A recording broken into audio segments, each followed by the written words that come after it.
so I got everything assembled. It's pretty straightforward, took about 5 minutes. It comes assembled already from here up. So the first thing you're gonna have to do is unloosen this screw, and then this little ring right here is plastic, so be careful with it. Once you unscrew the screw, you then pop this collar, and you may have to take it all the way out, you might not. But once you get it loosened up sufficiently enough, you can then slide it over this lip here. Once you do that, you can put this plastic piece on, and then what you're gonna have to do, and I guess maybe you can tighten this down at this point or not, it's up to you. But at some point you're gonna have to tighten it down. But this trigger assembly here comes attached already to the backpack assembly, obviously because of its electrical wires and everything in it. So what you're gonna have to do is loosen up this 4-way wing nut.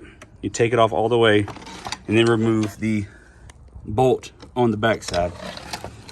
Once you do that, you can spread this ring all the way apart, and then get it over this little lip that's on this right here. Then you kind of set it into its little groove, or its little slide.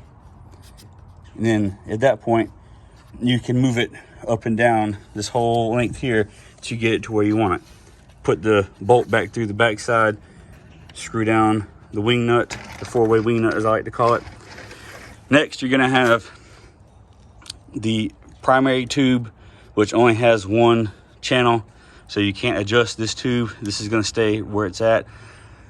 And I find it's the easiest way to sort of make this more storage friendly. Once you remove this tube, because this one's a little bit more difficult to remove, and I'll get to that in just a second.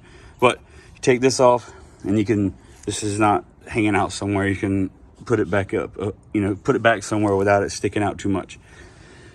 Once you put this tube on, you've got 2 length settings. It's not enough to really be that big of a deal. It's not like you have here and down here, but I find that if you put it on here, it makes the tube a little bit longer, but also there's not much material keeping it on there, not like it is here. So this kind of flops around if you use that too much. And I just figured that out by putting it together. I thought it was just gonna fall off of there. But this one right here, if you insert the tube enough to where you get the notch over here, it's much more of a stable, sturdy, piece holding it on there. It's not flopping around so much. Over here, you got look at the backpack. There's a lot of straps here. You got one that goes across your chest. Then you got one that goes across to your stomach. Just like this. You can tighten that down. It's a nice thick, probably 2.5 inch strap. It feels nice and comfy. The rest of the material appears to be some sort of fishnet. I don't know what the proper fabric term for this is, but let's call it a fishnet looking, or like a netting. It's really padded. You got a lot of channels for airflow, and you got adjustments everywhere. You got one over here on each chest. The strap that goes across your chest you can adjust. The strap that goes across your waist you can adjust. So really, it's adjustments for days. And of course, everything kind of fits through nicely. I'd be cautious of carrying it by the straps too much, just for the simple fact you just got plastic retaining clips here. So it's got a handle for a reason. I suggest you use that. Use that instead. Move around to the back side. Of course, we got the nice 40-volt max logo. Battery compartment 1, battery compartment 2. Easily identifiable, so you're not guessing at which battery compartment's which. Batteries, 40-volt max. Now you'll see that these are idiot proof. You cannot even put it in a quarter of the way, so they have to be looking at you. The Kobalt logo has to be looking at you. You have to give it a good push in there. It's really spring loaded in there. There is a little bit of play back and forth, but there's absolutely no play up and down. So you're not have to worry about any sort of connecting issue. And then you push the release lever here, the release clip, and pops up just fine. Second battery, in the same way. Kobalt's looking at you. Push it down and you're good to go. Here, this one's got 2 bars. This one's got 1 bar, 4 bars. All right, so here you've got the air intake, of course. Then you got the roll cage on the bottom, nice middle roll cage. This little bumper here is not rubber, it's plastic. So be careful dragging it around too much on concrete or asphalt. You know, it's likely to deteriorate over time. So other than that, it feels like a really solidly built backpack blower. I don't see, other than the plastic retaining clips here for the straps, I don't see any weak points necessarily, even though plastic is inherently not the most strongest material available, but it's sufficient enough for this, and that's what you found on a lot of even commercial units. You find the plastic everywhere. So some nice features. I like that you can adjust the trigger assembly up or down.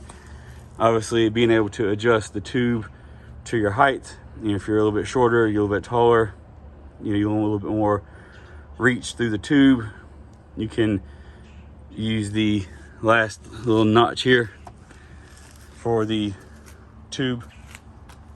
And it looks like even there's some notches here. I haven't fully read the manual, so I don't know if you can maybe add an attachment, like a sweeper attachment or something on there. More of an oval shaped nozzle, but I don't know why it's on there. Like I said, I didn't see anything in the manual about it. Not that I read the manual thoroughly enough, which I recommend that you do. But anyway, we got the batteries in there, so we'll give it just a little quick little pull. All right, so the gauges will only light up momentarily, just for you to get an idea. When you first pull the trigger, they don't stay illuminated.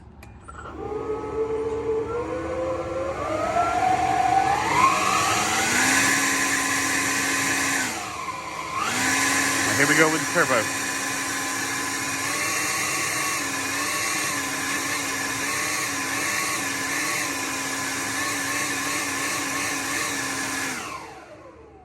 All right, so right off the bat, unless one of you know, or maybe the manual will tell me, and no matter where I pushed on the turbo button, there was no way to keep it on. I don't know how to keep it on, even for 2 minutes or a minute or 30 seconds. It's on when you push it, and it's off when you let it go. But, all right, we've looked at it enough. Let's go find some leaves. All right, out here with the, got everything assembled and ready to go. Got some leaves on the ground out here. But let's see how she can do. Let her rip.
And one thing that I'm not really feeling too much is this will definitely get hooked on your pocket if you're trying to bend it too much.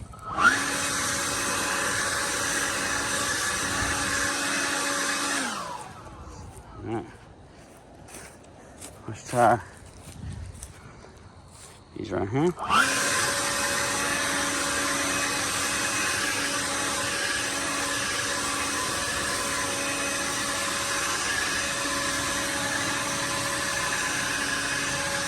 right, this is just mostly I'm using just the full power. I don't just squeezing the trigger all the way. Not really using the turbo button much, but let's see what happens if I sort of use that. Now I did press it a couple times here and there, but let's see what she can do.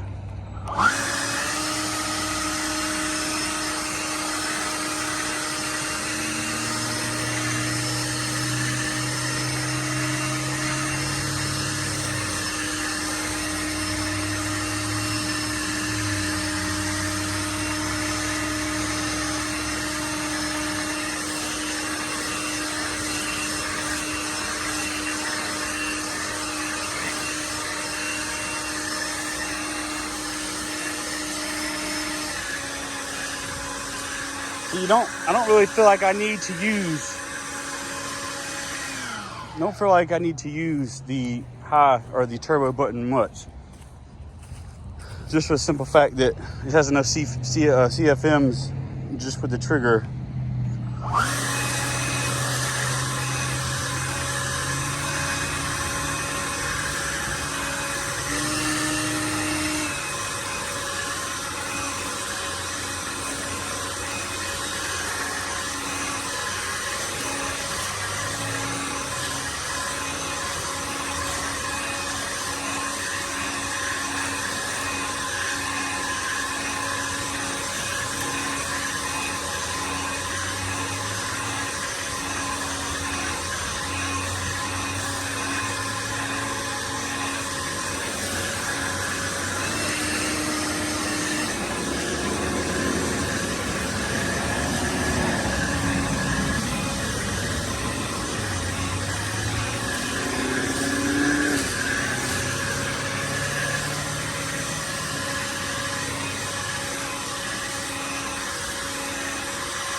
All right, so, for the homeowner or the light commercial, residential type stuff, I feel like this is going to do okay for you. A lot of these leaves are like trapped into the grass for some reason. Got to kind of spend a little extra time on getting them out of there. But overall, I think that it's going to serve you well. I recommend it. It's easy to use. It's lightweight. Other than this getting caught on your pocket, I recommend it pretty good. I recommend it pretty highly.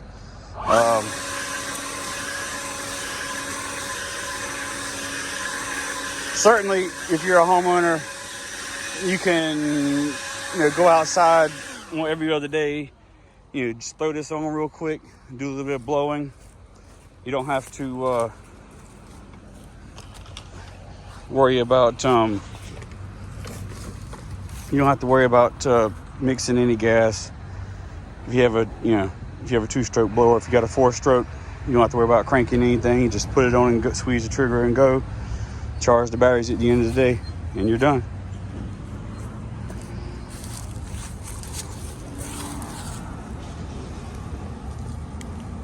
Yes, sir.